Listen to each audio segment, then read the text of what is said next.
Hello, everyone. Good afternoon, good evening. We are going to start in about 9 minutes. Our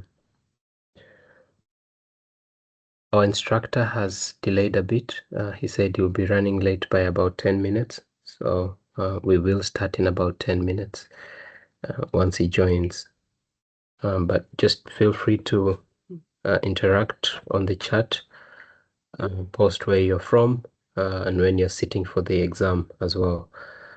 If you have any question that you like to ask, you are free to just raise your hand and ask the question as we wait for him to join.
Hello?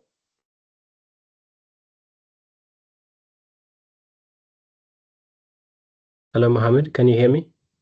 Yeah, now I can hear you. No, there was a problem in the network where I am based right now. It looks like it's a nationwide problem.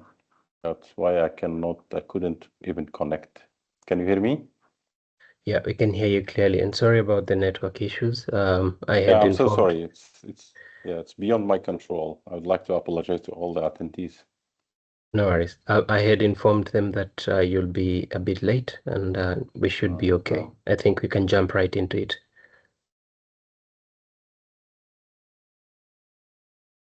Okay.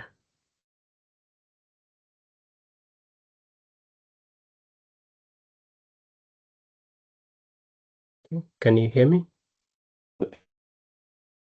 Yeah, I can hear you. Yeah, okay.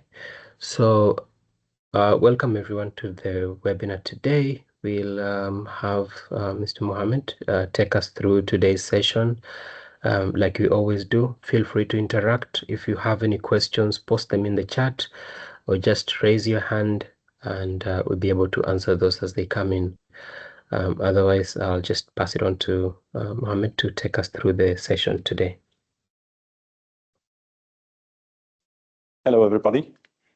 Good afternoon or good evening, wherever you are, or good morning. Okay. My name is Mohammed Al Hadi bin Gidwar. Okay.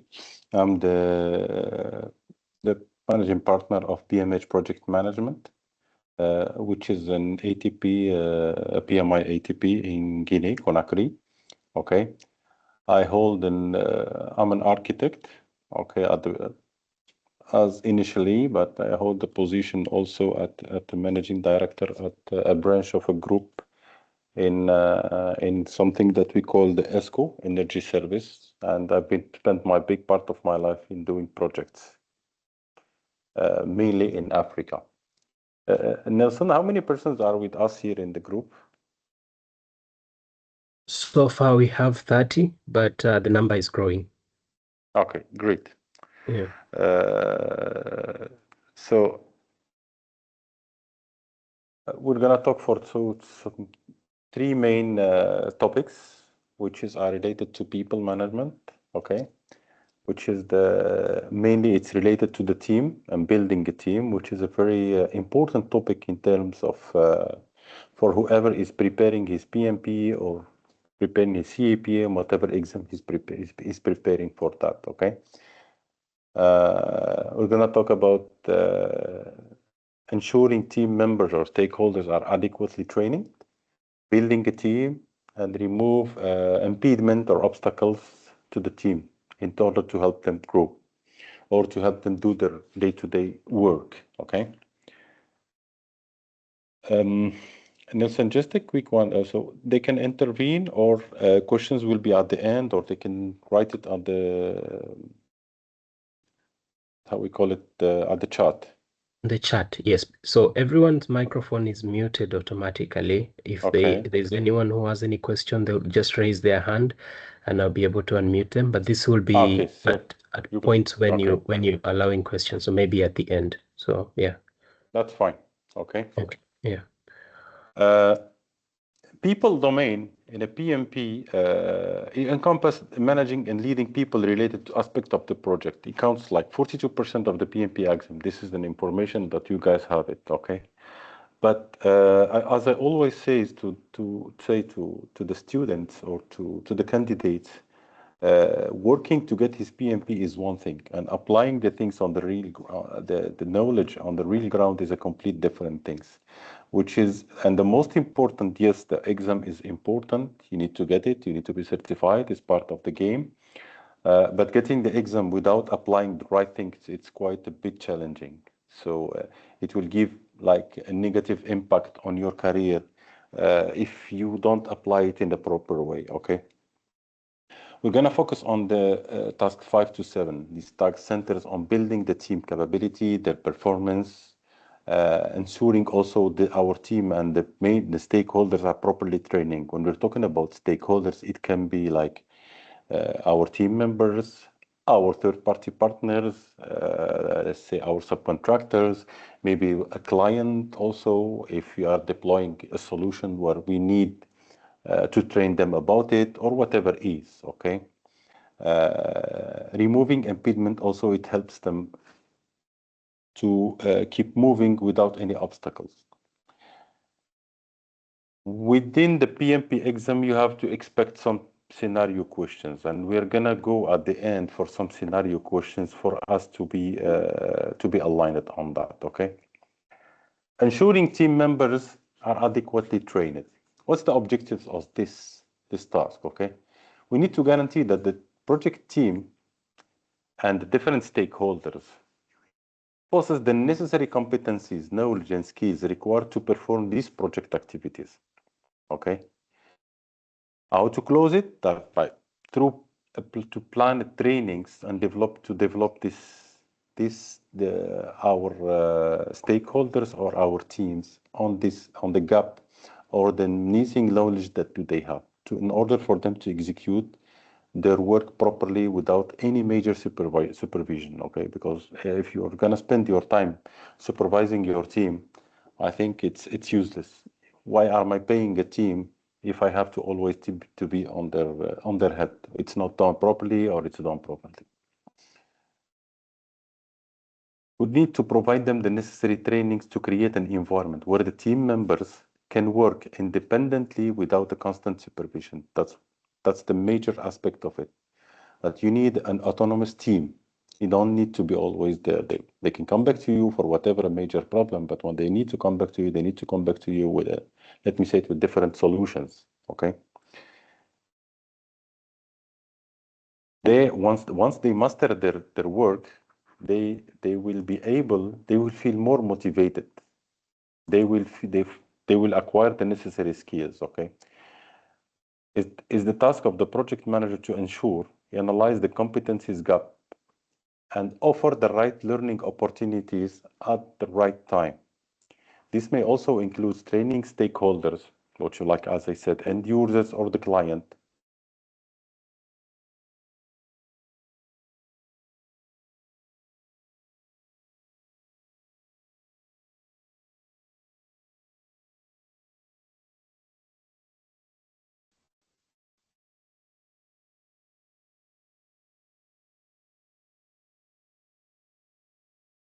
Or even the partners.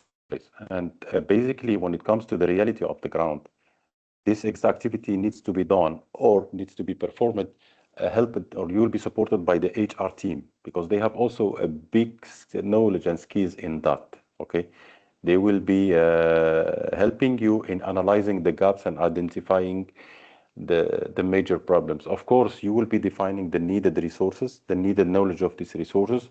It's going to be through the interview. Once the people, maybe if you have a team, you have two aspects. Either you are recruiting the team or you are inheriting a team or that is already existing. So through the interview and while recruiting, let me say it's going to be much more easy for you because you will be looking for the necessary skills on that. Before recruiting the person. But the problem when you have skills that are already existing and you need to train them on a certain skills or topics, okay? Based on this gap, we need to decide what training is needed and the best format and when are we going to give this training, okay? How is it going to be? Is it going to be online? Is it going to be live? Is it going to be a workshop? It depends. It depends on the nature of the project. It depends on the team, on the location of the team, on the culture of the team. It depends on many other aspects. So you need to define that. Different projects may be different skills, maybe online training will be much more than enough. When it comes to machinery or whatever is, you need to have a workshop. The people, they need to touch it, they need to feel it, they need to test it, okay? Allocate the training resources, secure the necessary resources or budget, time, and tools for this training. So we consider that you have already the budget, you have already the tools for that. You need just to schedule the trainings, okay? But scheduling the trainings without impacting also the project progress, it's very important. and you need to involve, it may involve coordination with the management for funding and backfalling growth during this training, because you may be needing team for a certain period, and so you need a fallback plan, how to cover this gap, okay? But there is something that we face generally, that many managers, they say, okay, we don't have time to train the people, we don't have time to train the people, but they lack attention on, if they don't train, if the moment they train the people, the time they will save, it's enormous time, because if they are not well trained, their activities they will not perform properly. But even if you stop your activities, let me say, whatever is like for 3 days or 5 days in a week, the moment you train, you make sure that the people, they mastered whatever you trained them, their performance will be much more better. Now, doing training is one thing, or upscaling the team is one thing. Now, we need to understand, we need to assess, is that training was enough, or it was good, was not good, is what enough, not enough? In order to do that, we need to assess. We need to assess this training. And assess training, we just use generally a feedback survey, or retest to confirm if the skills have been improved, or look at their job improvement. Are they doing the things better, with less error? These are the type of the training. So there will be a training. Generally, many companies, what do? They have a training assessment feedback. This will assess, let's say, the trainer, or the quality of the training. Was it okay? Or how was the quality of the knowledge that we shared with them? This is what we call the assessment on the feedback survey. Then there is another one. Let's say, assuming that we are training them on a machine. So we can randomly take like a new test me this machine, or do whatever needs to be done on that machine. If it's done well, yes, we consider that it's done. If it's not done well, we consider that the guy has not learned properly what he's supposed to do. We have also the assessment during doing his job. The candidate, once he comes back to his office or to his workshop, we see him, his manager keeps watching him. Did he take the best of this training or no? Or this whatever we call it. Now, once we're training the team, okay, we can move to building a team, okay, develop this team and support it. Training a team is one thing. Now, if the team is not developed and it's not built, and they don't work in a cohesion, I think whatever we have done will be useless. Okay, this task it involves optimizing the project's human resources capability, continuously developing the team competencies, and ensuring this knowledge is retaining within the team. In practice, this means that the project manager should bring the right people on board with the right mix of skills. And this is the tricky part of the game. Enhance those skills through ongoing development, which we're talking about it, and facilitating effective collaboration and information sharing among the team. I'm going to speak a bit about that. I'll come back to that slide, okay? Of course, it depends on the environment, it depends on the country, it depends on the project. It may be sometimes difficult to acquire the team. There is some countries where we don't have the right qualification, so you need to bring people from abroad, with different culture, different religion, different knowledge, different environment. But the moment you have this team, okay, you need to find the right recipe to mix this team and their skills, because they're supposed to work together. They're supposed to help each other. They're supposed to support each other. And they're supposed toward the same goal.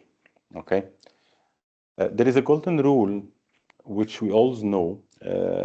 Every team has a 5-step. And I can tell you that I have never seen any team that was built without going through these 5 steps. Okay. And it's the job of the project manager to build his team and to create this cohesion. It's not the job of anyone else. I need to emphasize on that. Yes, the key responsibility of the project manager. Cohesion of the team is the key responsibility of the project manager.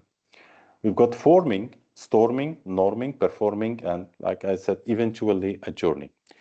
Forming a team is, like we said, let's take a scenario. We recruited the team, okay? So the project manager is forming the team, is building his team from scratch. Whatever positions he has, these people, they need to work together. We need to recruit like technician, engineer, procurement guy, transport officer. It's a whole bunch of team, okay? Now, conflict within the team, it's only normal, guys. Let me say it like, you cannot have kids and they don't, let me say that the term fight together, or they don't argue together, or it's not possible, okay? It is, if it is not done, I always say to my team that, look, I have some managers, they always complain about their team members, they're fighting like kids. I tell them, look, I think this is a good sign, okay? Because the problem, if they are not, let's say, fighting between brackets, they are not arguing each other, they don't have different opinion, that's where the problem is. And I always tell my team, like, look, guys, I know this is a good sign. If there is no conflict in the team, you need to be alerted. There's something wrong, especially at the beginning. Either they are not communicating, or they're communicating too much, that there may be something which is hidden, and expect like something that's gonna explode in a very short term.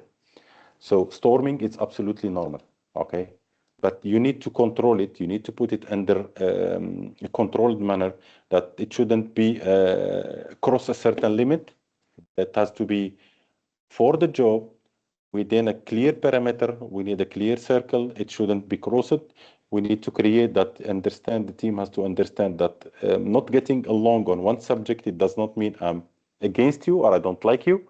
I have a different opinion, but I'm not against you. So, and this is the job of the project manager. He needs to create this. It's going to create a cohesion among the team, by the way. Once this step has passed, they started knowing each other. Don't forget that they're coming from different environment, different countries, maybe different culture, different time zone, different religion, whatever it is, okay? So they start getting knowing each other, and they start norming. Their relations start normalizing. Once we get to the point, they start performing, and they start working together. They know each other. They get used to each other. They get used to their way of thinking, to the way of speaking. Maybe if they are in the same office, to the way of sitting together, discussing. They start knowing some personal things from each other, knowing their personal lives. So it creates this binding between the team. At the end, if the project is closed, this team will be released, okay? Maybe in some institutions, maybe they will go to another project, okay? But these steps are extremely important, and I'd like to emphasize on the fact of a storming team. It's not a bad things always. Sometimes it's a good things. Appraise the team member skills. Evaluate each team member's skills and experience relative to the project needs. It's very important to the project needs. Use skill assessments, interview, performance history to understand what each person brings and where there are their gaps. It's important to identify critical skills, okay? And held by only one person. It's important, single point of failure. So whatever it's a skills, if you feel that it's only one person to have these skills, this is very risky for the project. Like you say, a single point of failure. A plan for skills overlap to add resilience. You need to make sure that there is always somebody else who's learning these skills, or prepare somebody to take over from that person. Not in a negative way, but you cannot know, this person may fall sick, may have a personal problem that he cannot come to do his job. He should go on leave. All this stuff can happen, okay? So looking at the positive side, having a single critical knowledge with a single person, it's not advisable. So you need always to have a backup plan, okay? Reduce resource requirement, determine the role and competencies required to meet the project objectives. Create the resources plan, okay? The RASI, for each one matrix to know what is his role and what are the required skills. This step ensures to have the right mix of people, by the way. And this should be done at the planning phase. Okay, it's very important to know once you plan, you do your scope, you define your scope. Okay, you do your work breakdown structure. You know exactly what kind of activities, the sequencing, and all that stuff. You exactly part of it. You will know exactly the needed resources with the right skills.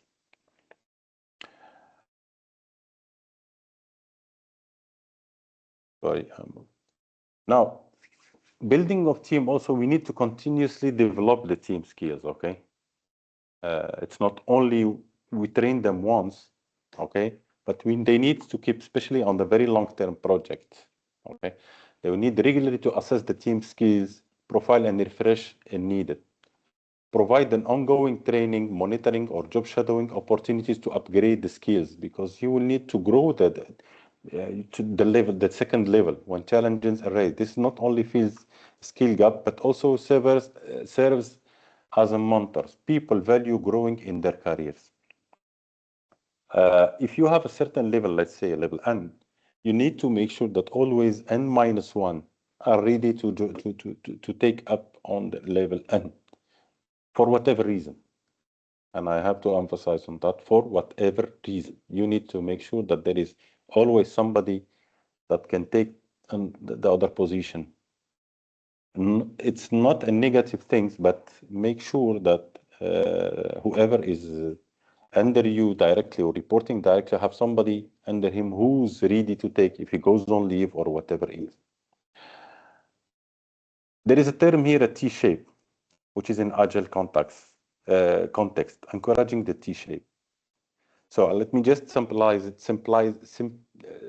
it for you. So if we take the T shape, there is like this shape, like I, and on top of the T. Take the A, the I. Somebody has to have a very good knowledge in his field. So he goes deeply in his knowledge.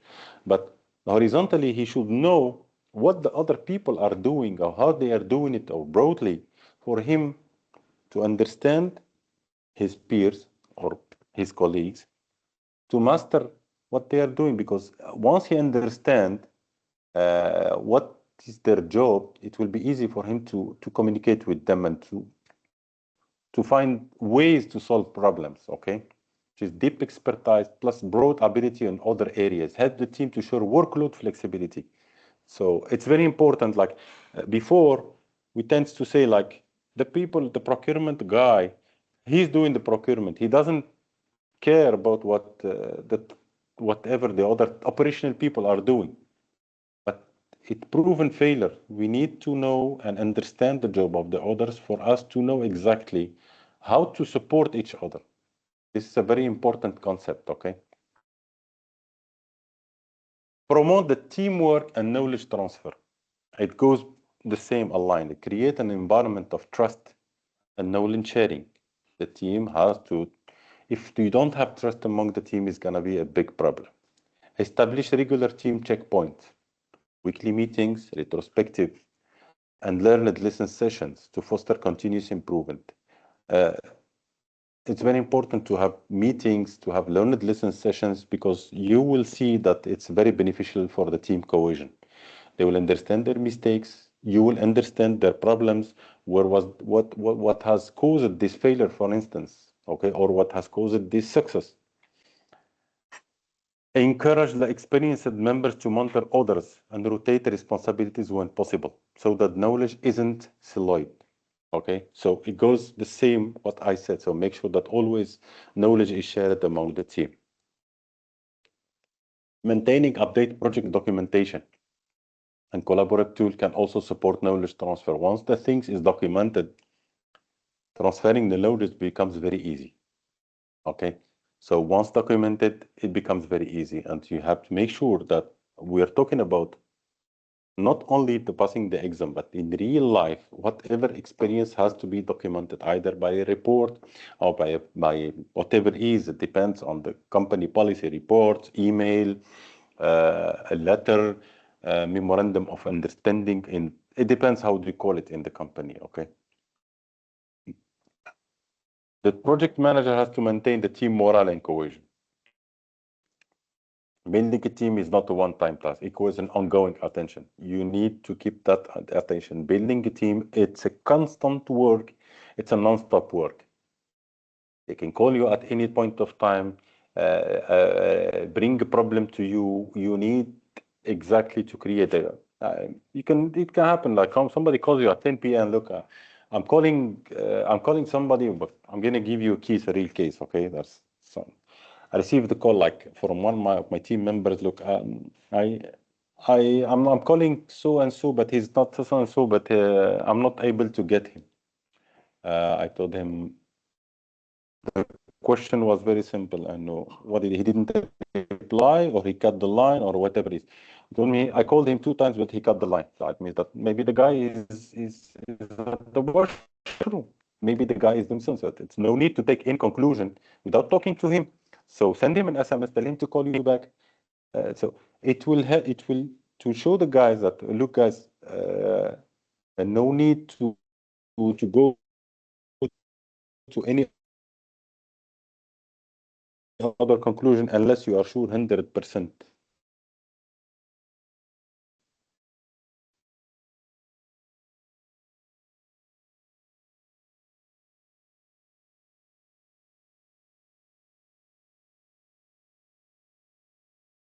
Get the point. So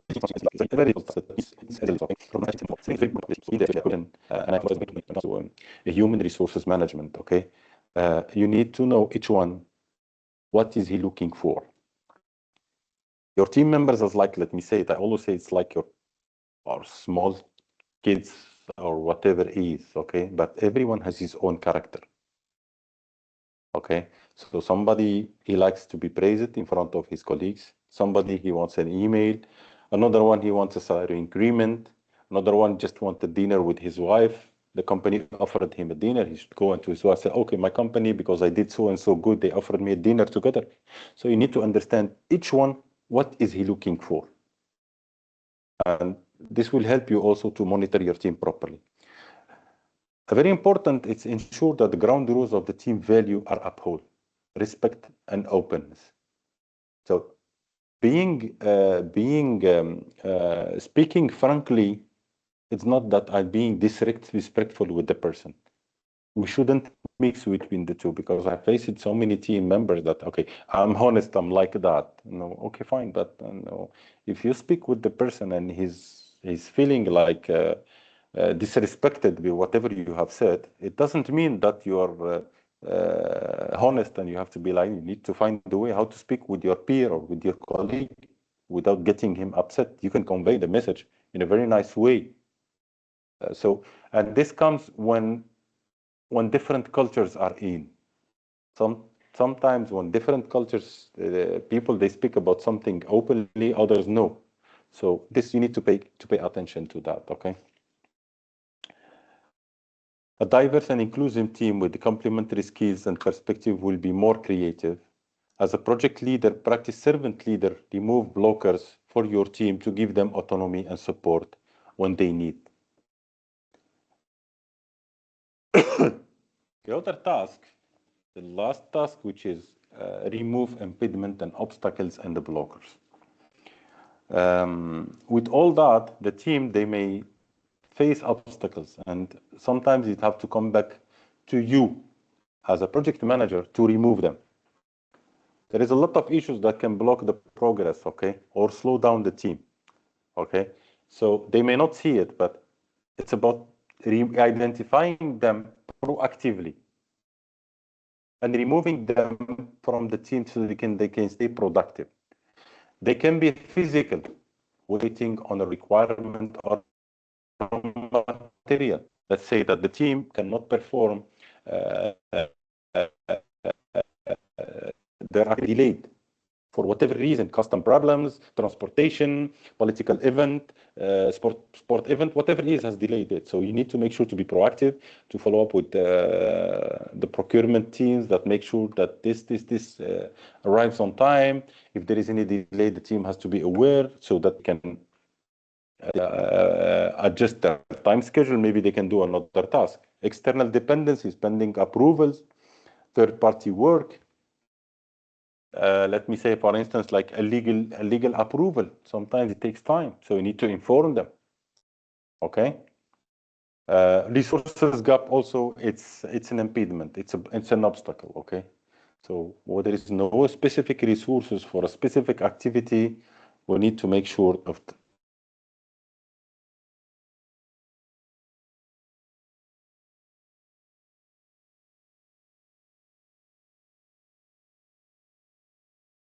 they solve what they can and when they can. That's a concept that needs really to be clarified with the team members, guys. And don't come to me what there is just with the problem, okay? So even if you don't have the necessary experience, sometimes I tend to the guys when they come with the problem, just challenge them with some few questions, try and see how they try to solve the problem. Because the moment you start giving the solution, your team members will not remove the obstacles. They will just come to you, and you can never solve all the problems. Okay.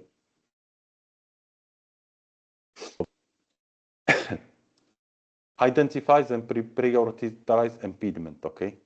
Continuously scan for things that may hinder the team. Encourage the team members on the meetings. Try to prioritize. Do the prioritization for them. Okay. It's very important. Take action to resolve it or facilitate. For each high priority impediment, we have to take action and resolve it to facilitate its solution. Many obstacles can be removed by the team itself, but some requires external help. Use organizational network and influence to remove impediment. This could mean escalating to a sponsor or a functional manager. It depends on the problem. Coordinating with other teams, securing additional resources to fix the problem. Document the impediment in an impediment log or issue tracker. Empower the team and reassess. Whenever possible, coach the team to handle smaller obstacles themselves. That's what. So just by challenging them, asking the questions, it will help them to get confidence and to try and solve the problems by themselves. What a very important key, a very important concept, that if the team is doing mistakes, allow some mistakes to the team, guys, because if a team member does not do a mistake, I always say to my guys, look, somebody who doesn't do mistakes in his job, there is two things. There is not a third one. Either he's not doing the job, or he's hiding a problem where it's going to explode very soon. So somebody without a mistake, you have to be, if one of your team members, you notice that he never had the problems or never has a mistakes or whatever it is, there's two things. Either he's hiding it, or he's not doing his job properly. Because the more you do your job, the more you allow for mistakes. It's a normal. There is nothing wrong. I'm not talking about like stupid mistakes. I'm talking day-to-day mistakes in the work. Like, I don't know. We've sent, like say, one carton extra. By mistake, we took another carton. We replace it from one piece to another. I'm talking such type of mistakes, okay? But if a team member or a department is always like the Superman department or the Superman person, you need to be careful, okay? You need to be careful and watch it closely, okay? The trainer enables the performance. Adequately trained team members and stakeholders can execute the task with the confidence and autonomy, okay? This is like a key takeaway, okay? Training enables performance. Adequately trained team members and stakeholders can execute the task with confidence and autonomy, improving overall project efficiency. Always plan for training needs and follow up on the training effectiveness. So training, assess the competencies of the guy after the training, see how they're performing, and let's move on. Team building, it's ongoing exercise. Building a team isn't just about hiring or assessing. It's about developing the team over the time. And it's a very complicated and a long process that you need to keep. You need a lot of resilience to be able to build out your team. Assess their skills, fill the gaps, foster trust, and keep the team engaged. A strong team shares a common purpose and a complementary skill, and they thrive under clear ground rule and open communication. These are a very, very important concept for the team, building a team, because once you build, I'll come back to that scale, once you build a certain culture, a certain way of doing things among your team, even there is some stuff that will be going, newcomers, people leaving, and so on. But once the ground rules are set and the culture is set, whatever newcomer, he will fit in within the scale, because he will be obliged. So he will see the people, how they are behaving, and generally a normal person will fit in within, okay, unless there is always exceptions, okay. Impediment removal is crucial. Vigilantly identify the roadblocks, address them promptly. Major blockers, don't hesitate to leverage management support. Because as a project manager, you cannot solve all the problems. You have top management hacker. There are some problems that specifically for top management, not for you. So don't take responsibilities which is not yours. Okay. By clearing obstacles and enabling the team to focus on work, you uphold team morale and maintain momentum. Remember to involve the team in a problem solving and continuously monitor the new impediment. For the exam, you expect some scenarios. We're gonna go through some questions, okay, for us to discuss this part, okay. We'll see some scenarios and discuss them, okay. We're gonna move to the Q&A. Nelson?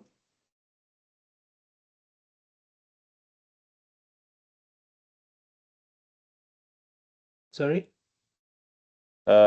Is there any question before I move to the, I'm open to the questions before I move to the Q&A session, okay, and the test sites. No, there hasn't been any questions on the chat, unless we have anyone that would like to come off mute and just ask a question, or just raise your hand.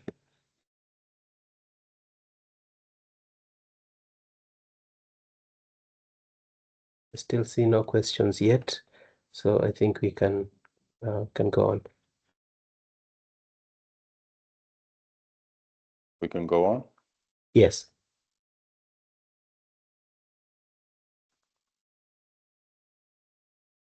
We're going to go through some questions by task, okay?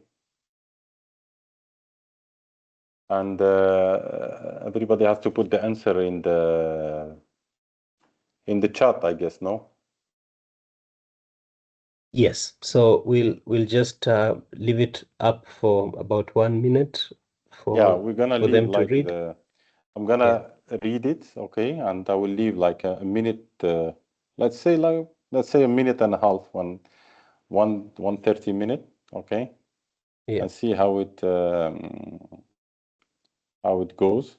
Okay, let me just put a timer. Okay. Okay, fine. The first question. The project manager is overseeing a small project that is vital for achieving a significant milestone in a large program. So a project in a large program. Due to a key resources departure, a new resources has been designated to fill their position. Unfortunately, an external stakeholder has alleged that the individual who assigned the new resource selected their least competent team member. How should the project manager approach this rumor? Evaluate the new resource's capability to carry out the required task by evaluating their communication proficiency through interaction with the present project team. Assess the skills of the new resources to see how the resource can provide value to the project. Fill the request with the project management office in order to obtain a more competent resource. Discuss the speculation with the functional manager of the new resources to mitigate any potential conflict within the project team.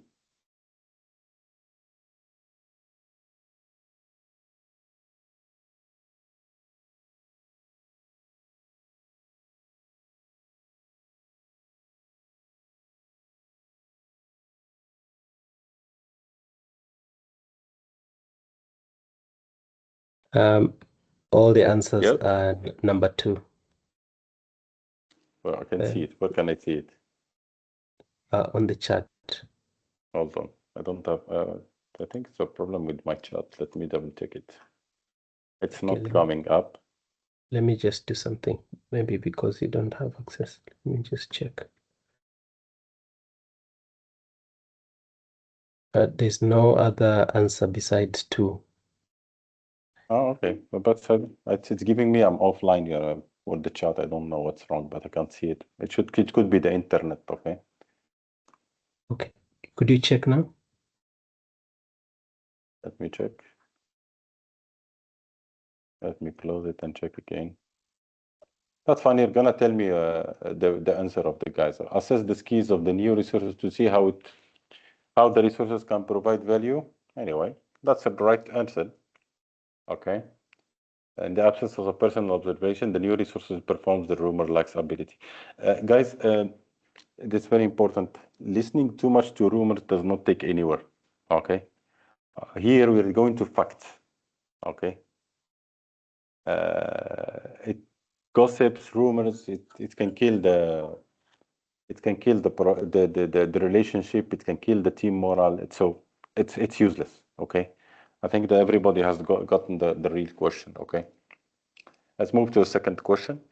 A new team member is added to an ongoing project team, and it's put in charge of a critical small project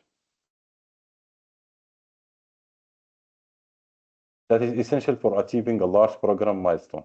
Regrettably, the new resources lack the necessary skills and feeling extremely anxious.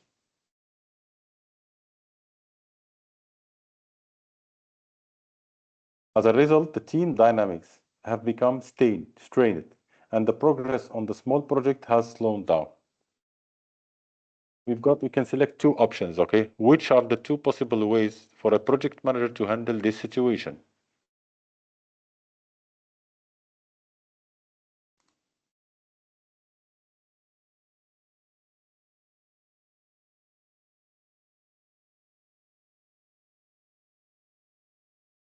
You tell me what are the response, okay? Because I can't see it, huh? Yes.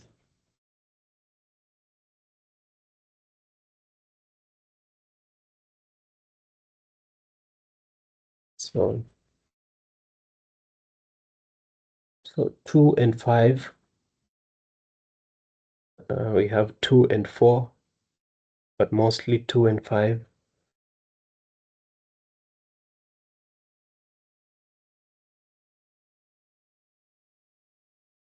Two and 5? Fine.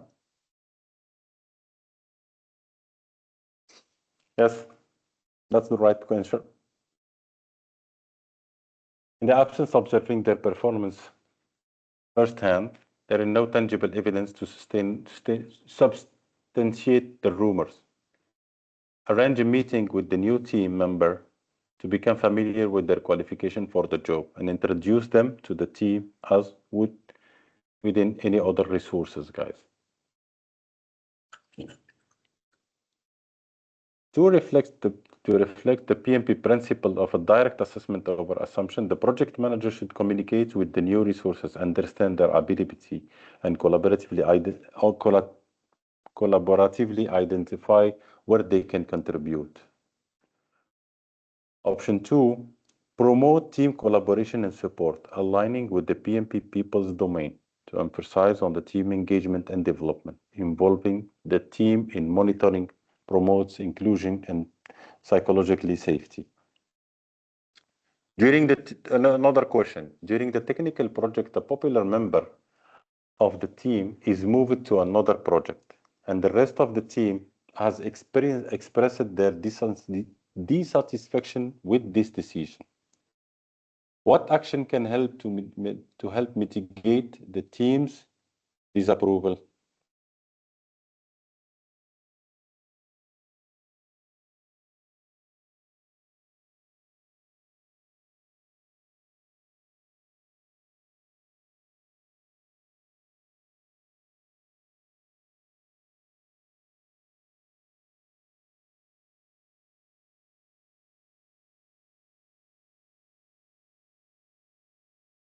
But do we have an answer? We have number 2 as the answer. That is the only answer that is on the chat.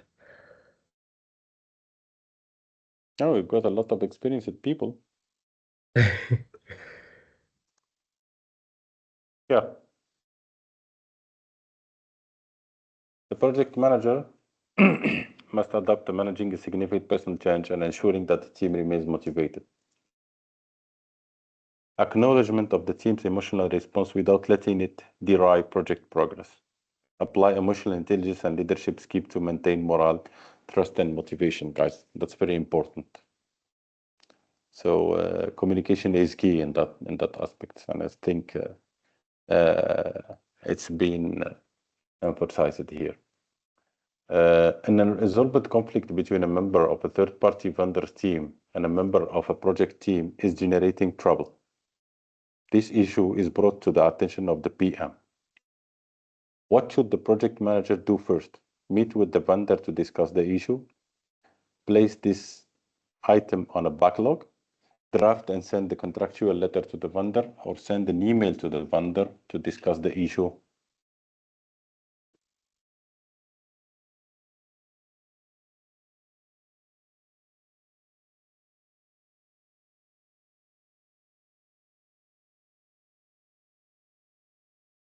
Okay, only number 1 being the answer that is on the chat.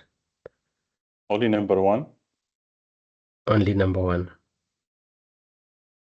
Fine, let's see.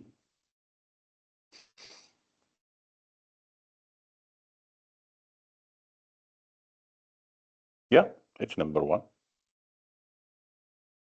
When faced with the conflict involving external stakeholders,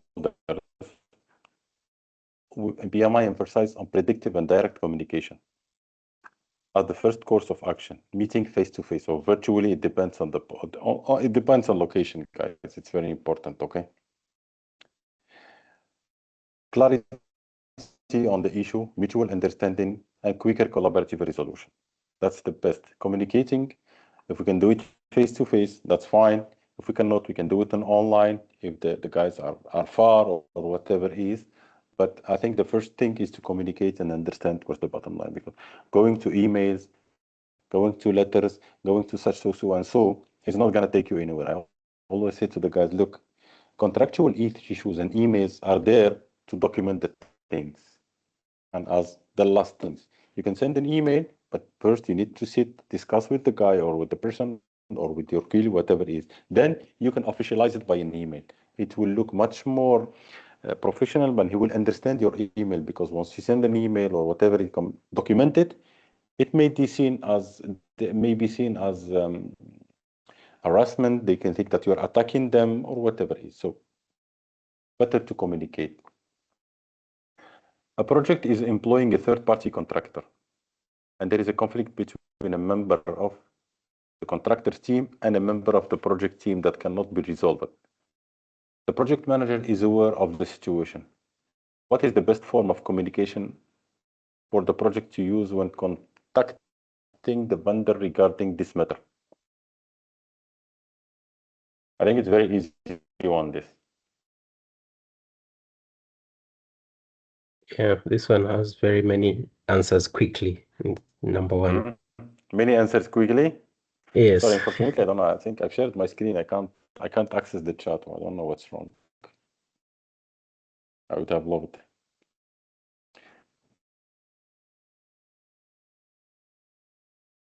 Yes, the face-to-face. Okay. Unless it's not possible, guys. When dealing with an unresolved conflict, especially involving external vendors or contractors, using the richest and the most effective communications will avail. Face-to-face communication or virtual. Immediate clarification, because it will help you to get the feedback quickly. You can read the nonverbal communication. It builds a mutual understanding and it resolves the issue efficiently. Okay. So generally, just if the guy is, I don't know, sitting somewhere, just take a phone and understand, ask the right questions, get to the bottom line, put them in a conference. Look, I always say my team here, like look guys, there is something important, because he said that he was intending to say that. He said that things, my guys know. He always speaks good things about you. Why are you saying like that? Even though the guy, maybe he didn't do it, but it creates a positive feeling among the team, okay? But anyway, I hope it's not recorded. My team will not see it, Nelson.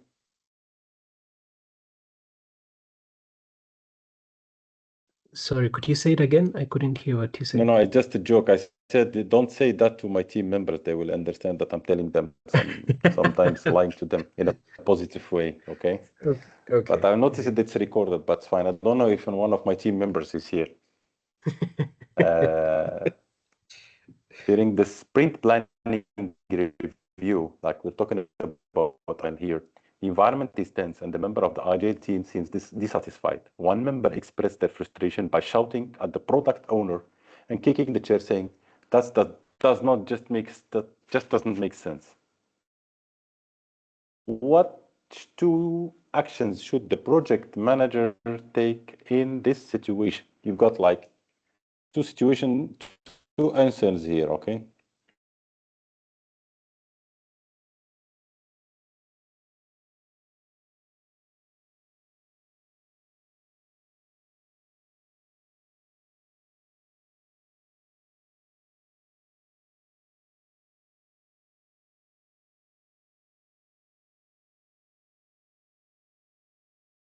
Yeah, so you're supposed to choose two answers. What do we have?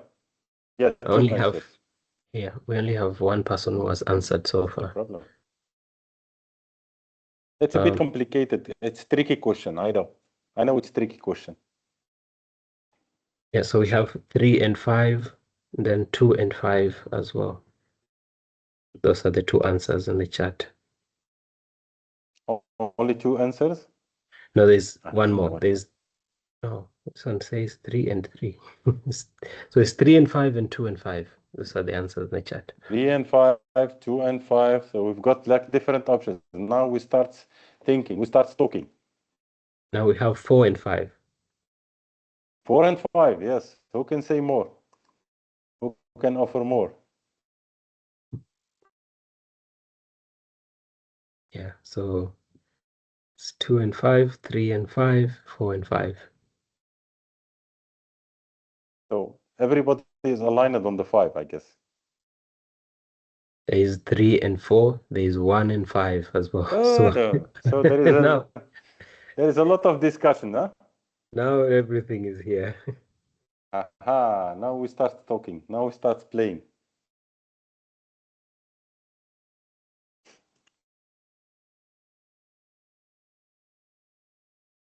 Sorry, what the answer is 3. Okay. The project manager is utilizing collaborative problem solving to approach and handle the conflict by ensuring that everyone has the chance to express their respective perspective, and then seeking suggestions for resolving the dispute. Resorting to a phase direct approach by reminding the team of one person's authority or reprimanding the protesting team member is not consistent with the Agile principle, and it's only appropriate at the last resort.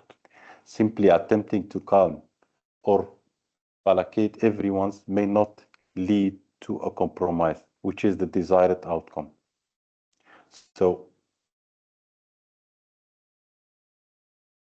allowing the person to present and speak without interruption for 1 minute. So, it's a technique, okay?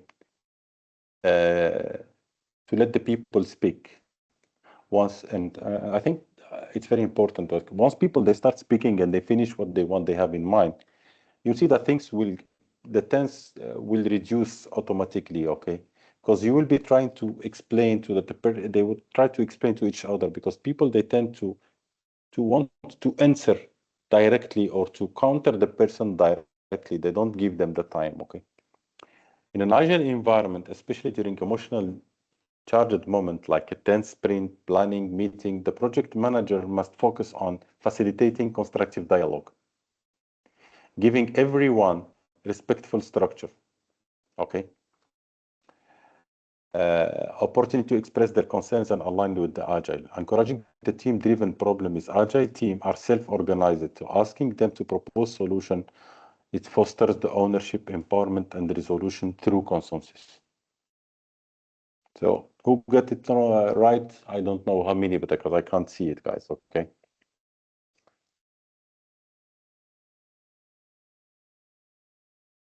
During an Agile development project, the team modifies the design element, which leads to a significant iteration. However, during the retrospective meeting, after the third iteration, the product owner has dissatisfaction upon learning about the design change and request the team to revert to the original design. How can the project manager prevent such a situation? 1 minute, guys.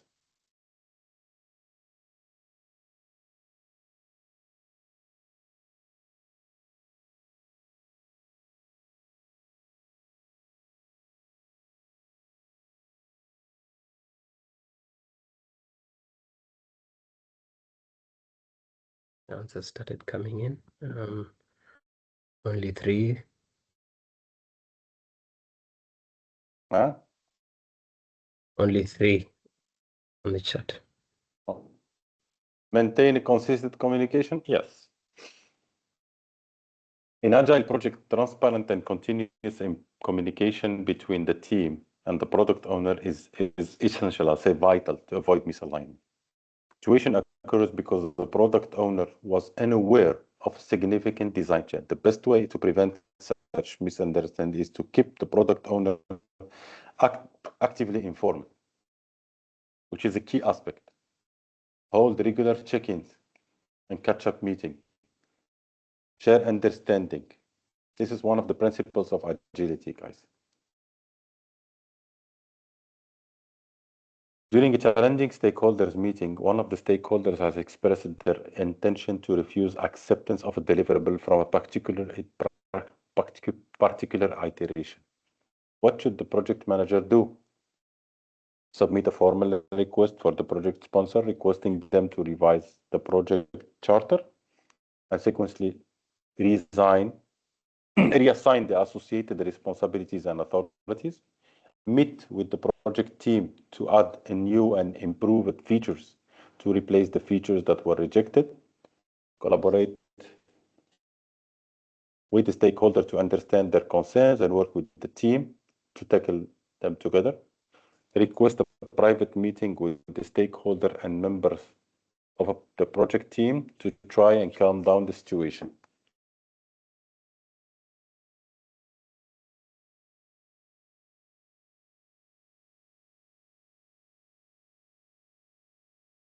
We have 3s.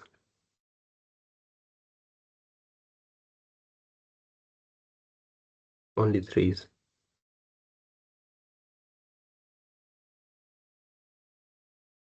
Yeah. Okay. All 3. Yeah. We're gonna see. Yes. It's a very easy one. Project manager and the team must collaborate with them to identify and underline the reasons. During the iteration review, the team showcase their work and the customer can raise issues. Yes. Collaborate with the stakeholder to understand their concerns and work with the team to tackle them together. Don't forget that one of the major aspects of agility is change acceptance. Okay.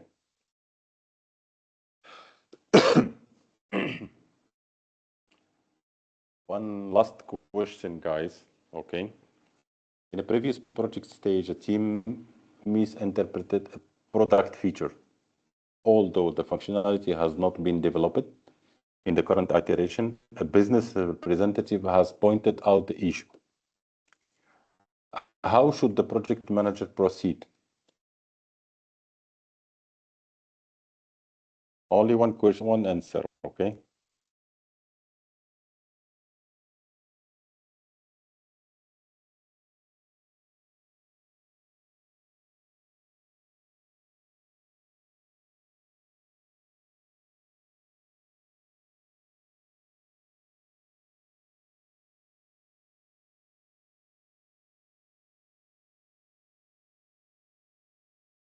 30 seconds left.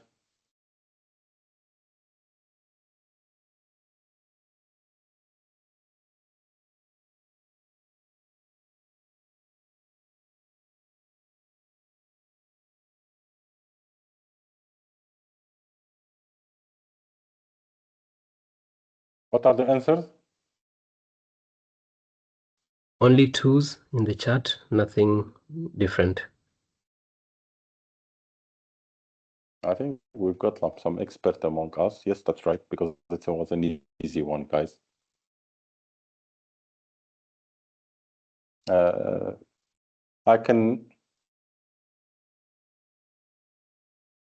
open for any questions, guys. Huh?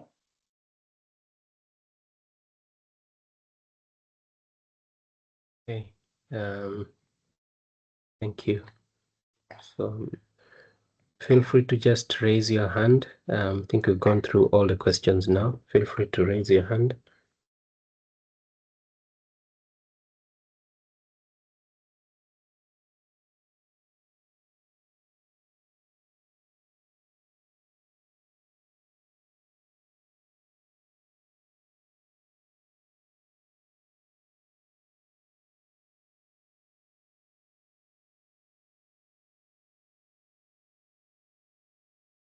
Any questions?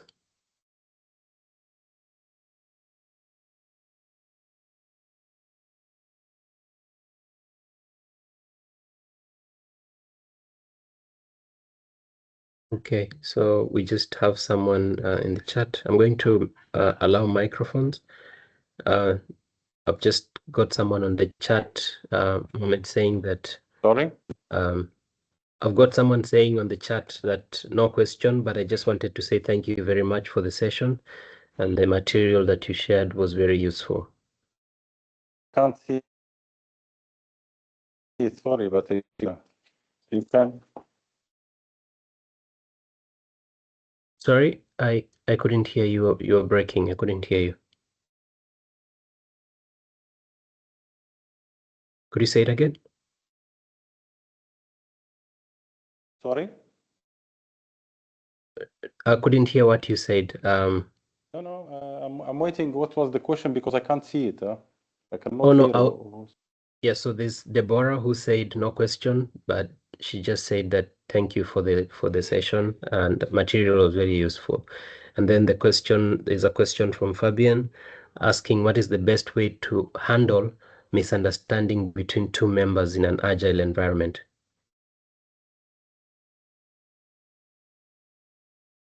I think agility is open to communication. That's one of the key aspects of agility is open to communication, and the team should be trained and should be mature enough to share between each other things in a very proper way. Okay. Such a questions I'm gonna answer it by generally a technique that is being used in such an environment, that you as a servant leader, you have to teach your team that they can discuss with each other openly, and that they don't get frustrated or offended by the questions from a team member. Okay, so you should allow them to ask you all the questions, open them the door to ask questions. Okay, once the people they know that they can ask you any questions which is within the limit of the respect or within the limit of their tasks, you'll give them the example, or you're leading by example, that you are the person, you are as a PM, they are allowed to ask you any questions. And why should a team member, they cannot communicate with each other openly?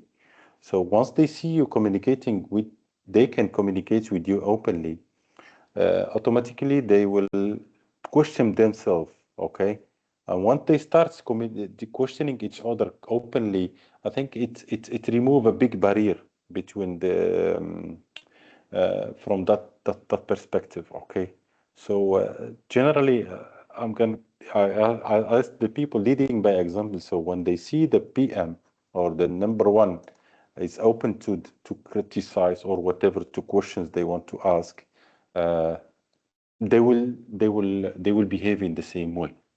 I don't know if that answered your question as a technique, how to use it immediately, because there is many other ways. It depends on the situation, environment, culture, many things. Okay, taking some cultures. There is some cultures that I avoid giving my opinion, because some cultures, for them, they cannot say no, or they cannot tell the boss that you're wrong. This is in their culture, okay? And this is does not gonna serve you. If you have a team member who's not guiding you or giving you his opinion, what does he think, or how does he see the thing, it may be catastrophic.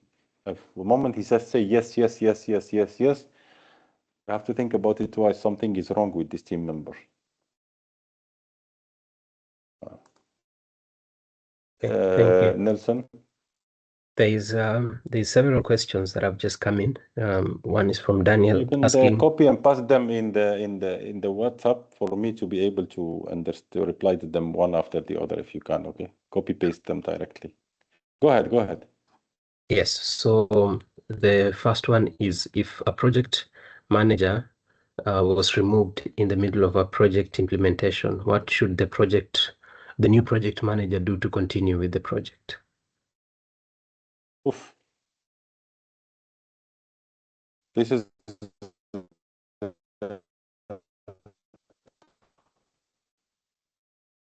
removed from a project. There should be a handover process. That should be a handover process, okay? Unless the project manager has done something wrong, ethically wrong, okay? Now it becomes the role of the program manager, of the PMO, to do the proper handover. So the project manager will have some difficulties to collect all the data, and he will need the support of the team for that question, okay? So there is many scenarios of that, but let's say the scenario that a project manager has resigned and is going somewhere else, there should be a proper handover. Okay, so he will have all the information. There will be a transition period where he will collect all the informations and meet with the team, try to collect as much as information. This is the first part. The second part, now, if the guy has disappeared, that's the problem.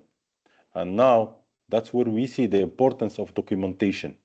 Okay, because either the company, they will have access to his emails, they will have access to all his documentation, because everything will be on the cloud, it will be dispatched among the team. So it's gonna be tough for some time, but I think the role of the PMO or the program manager, or depends on the sponsor, will be very important in that case. Okay, so did I answer the questions of this vanished project manager? Nelson? Ask the candidate, because I can't see it. Yeah, I think you captured it well, unless, Daniel, you have any follow-up questions on that. Oh, yeah, he just said yes. So there's more questions. There's, I think, 3 more questions that I've just shared with you. Okay, what's the best approach to handle the member? Kick it the chair. Okay, coming to the question. Look, honestly, it depends on the situation. It really depends on the situation. The scenario that was given, like, it's the first time it happens. Okay, so first time it happens, you don't need to, and it depends on the personality of the project manager as well. Okay, if it's somebody that does not allow any room for such behavior, he would have taken the sanction directly. Okay, but taking the sanction directly, it's not gonna help the team. Okay, so leave the sanction at the last mile, if I have to say. Okay, so we need to praise communication, understand what the guy. We don't know what happened to that guy. Maybe he had a problem. Let's say just had a problem at home. His son is sick. His mother is at the hospital. His wife had gotten involved in something. So you don't know. Sometimes you need to understand your team. You will know. You get to know your team, your personal life. That's why it's very important to socialize with the team members at a certain level. Okay, of course, keeping a limit of you as a PM and a team member is very important, but being close to them until you you get to know them, to their personal life, it's very important, okay?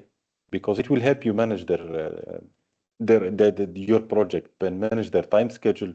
Somebody has maybe, I'm just giving some scenarios. He's got a son who's sick and he should go to the hospital every other day.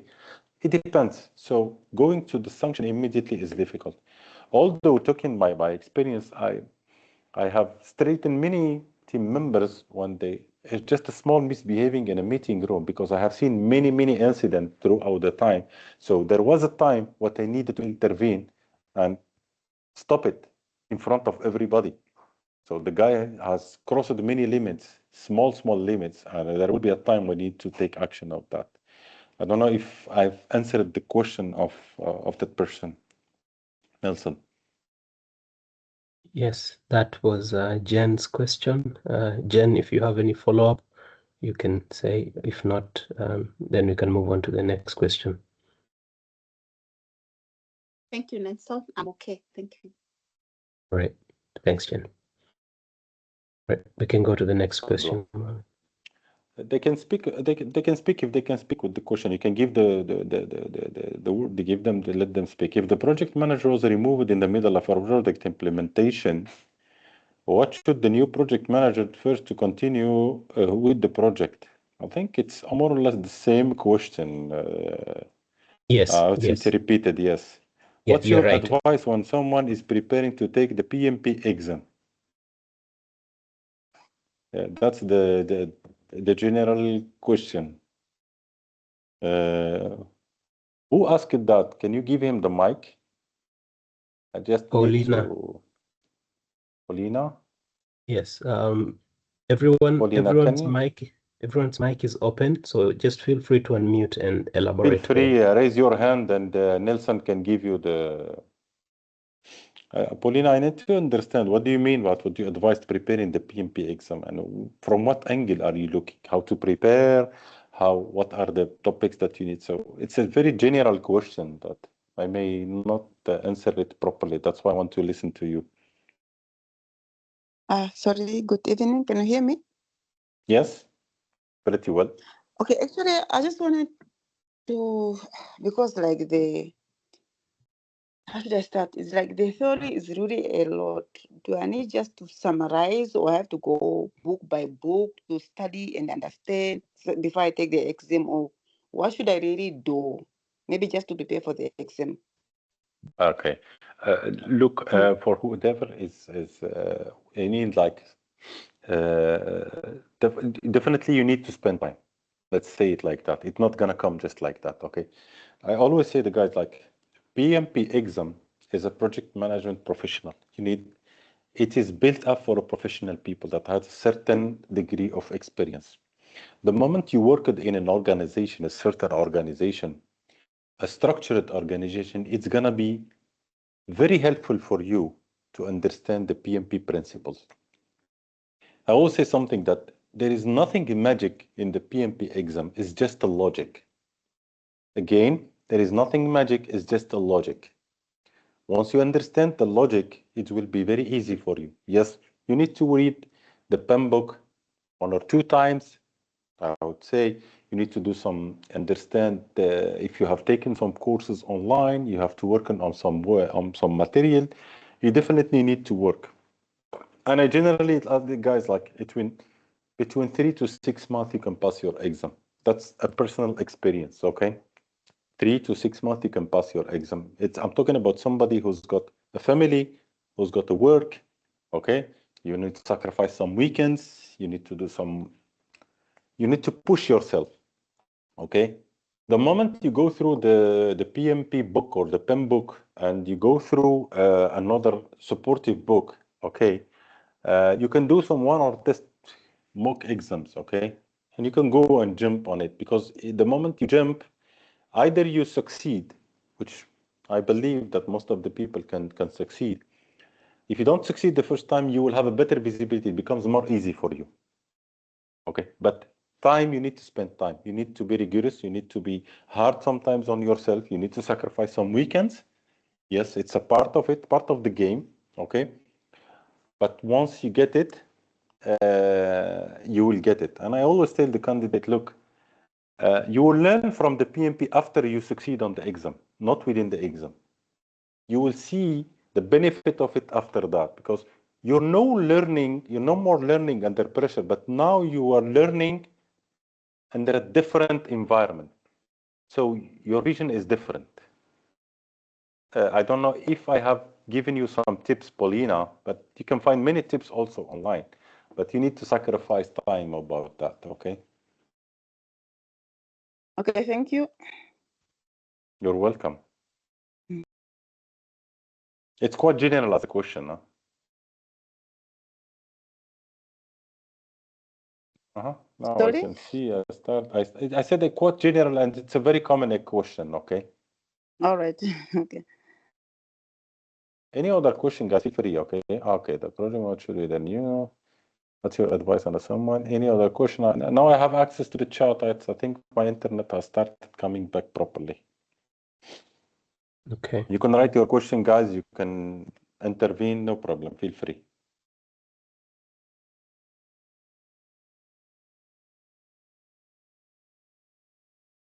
Okay. Any more questions?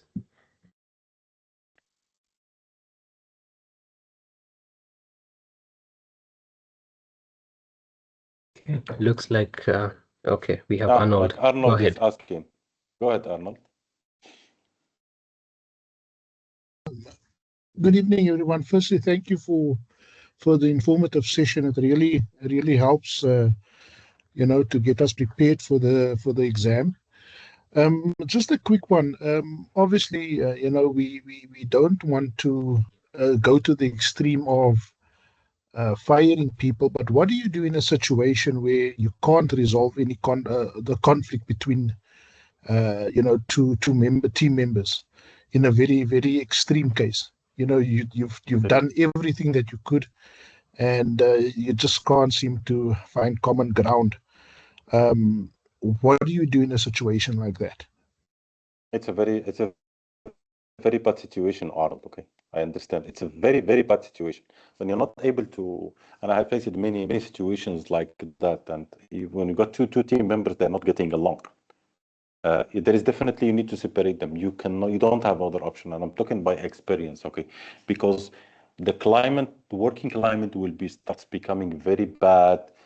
Nobody wants to come to work. Even the team members, they will start feeling that, and they will see they cannot work in such environment. You definitely need to take a decision. And taking a decision, it depends on the situation on the ground. If you see it that it's becoming personal, because I have seen cases where it reaches to the hands. Okay, so people, they start fighting, and that's extremely bad. So the moment you see that you are not getting the result, you need to involve the HR. So let's take it in two different angles. Now, trying to solve the situation from your end as a leadership. Okay, now when you see that things are not getting to the point where you want to reach, you need to start involving top management and start involving HR. Because the moment you start involving the HR, things that are becoming too much official, and it may solve the problem. And the HR can give you much more better advices. Either you need to separate the teams, and I have seen cases where we were obliged to take one of the team members somewhere else. Okay, there's some cases where the two of them were taken somewhere else. Okay, sometimes yes, it's bad, but it will give a different message that you guys, okay, fine, you need to get aligned. If you are not able to get aligned, you may lose your job. Not losing as you get fired, but maybe sending you to another department, because for a simple basic reason, we cannot put the project at stake because of the two of you guys. Better for you to align and to learn how to work together in that environment. But yes, it's a very bad situation, and sometimes you need to take some hard decisions. But I can advise you, don't take it alone. Involve the HR, involve the top management. because it's not no more your own problem, because you have done a lot of things. If I understood, Arnold, did I a bit cover your question? No, thank you very much, Mohammed. That you assisted with that one. Thank you. Feel free. Okay, I've got another question. In preparing the PMP exam, you also need to understand project management mindset in answering questions and understand the project management methodologies, Agile, Scrum, and so on and so on. To answer the exam question correctly, yes, you need to understand the mindset. Mindset of a waterfall method, it's not the same mindset of agility, let's say. Let's say basic things that one, it encourages the changes, one, it hates the change. Being agile, you will adapt yourself to whatever the clients want in terms of change, but working in a waterfall methodology or traditional methodology, the change is not welcome. Two different things. And in that case, yes, I would have to say it like, I have seen people, I'm going to give you a case. I had a project manager who came from a different environment, in a different culture, okay? And over there, they tend to resist to the change to the client. That's the mentality they have over there, and the client is used to that. But over here, the client is used to do whatever change he wants, of course, within the contract, within a reasonable way. Okay, I'm not saying just you wake up in the morning and do change. No, it doesn't make sense. And he started when he joined the team. So okay, why they're changing like that? Okay, fine. So what did they change? They ask you to, I'm saying just giving the position, the cabinet in that. After that, so no. The landlord say no. Change the position of this cabinet. Put it here. That's fine. It's gonna cost you more, yes, but at the end, you have a client happy. We need to wait. So this is the mindset that you understand when you are in agility. But waterfall, you want to change the position? Yes. No, hold on. I need to go through change control. I need to the change process. I need to get approval. I need to give you the cost. You need to approve me this extra cost. You need. It's a complete different mindset. For you to be able to understand, you need to put yourself on the shoes of the agile method or the waterfall. And maybe you have a hybrid one. It depends on the situation where that the client is exaggerating in terms of requesting change. So sometimes you need to stop it and call for change request, official change request. This is the question of Daniel. I don't know if I've answered your question very well, Daniel.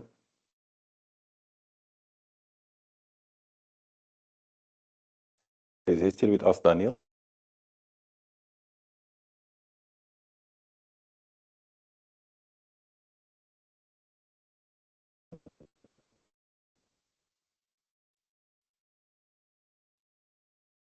Okay.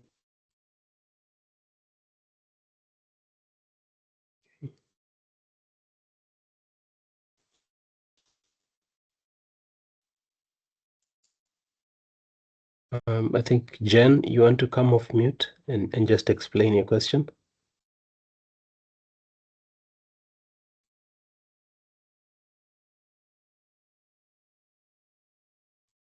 Jen, can you hear me? Yeah, sorry, because I'm using the 4G of the phone and somebody called and it stopped. I'm sorry because there is a problem. Apparently, they're installing the 5G in my place and it's being a bit.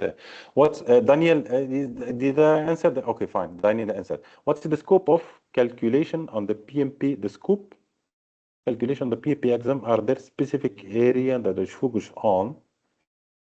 I think in the see the manual, you'll get. I didn't get your question very well, Jane. If you can open Thank the you, sir. mic and ask your question properly.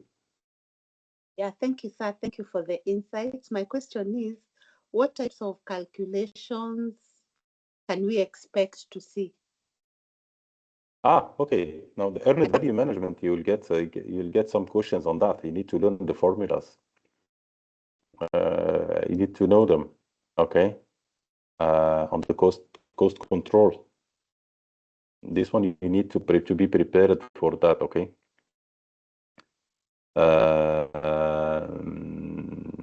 Are you, I don't know if what's in scope calculation.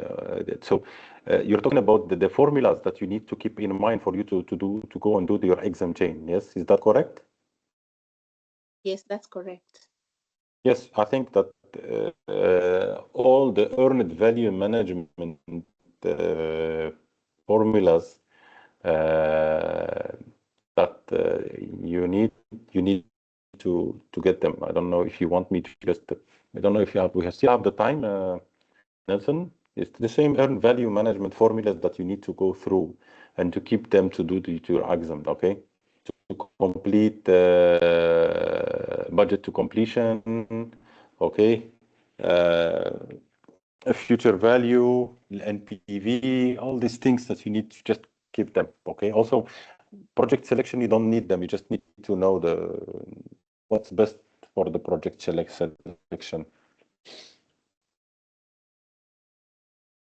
Okay, thank you for that guidance. I just wanted to know whether there are specific areas that we should focus on. Yes, it's the cost control. Cost control. There will be questions on terms of cost control for sure. Okay. Okay. Thank you very much. I think that who put it? Daniel just put it. Yes, EV, PV, cost variance, schedule performance indicator. Okay, all these things you need to know them by heart. Later on, once you pass the exam, you don't need them to keep them in your mind. You just put a sheet of paper next to you, and problem is done. Thank you. Any other questions, guys? We still have time.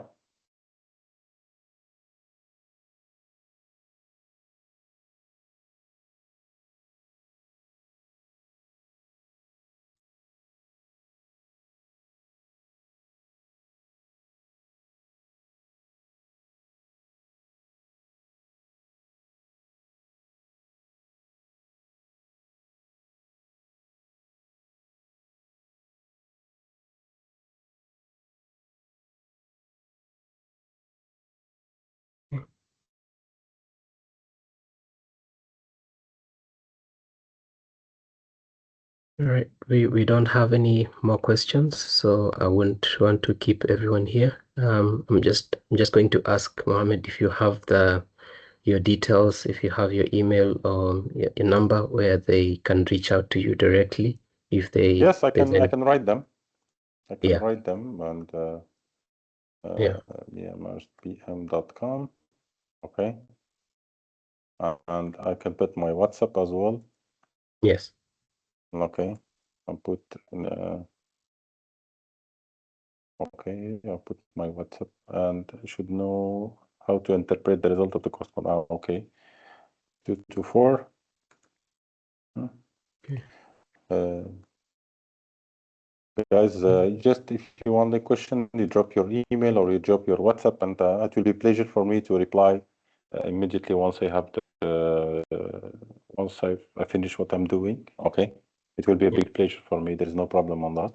Okay, this is my email address. This is my WhatsApp number.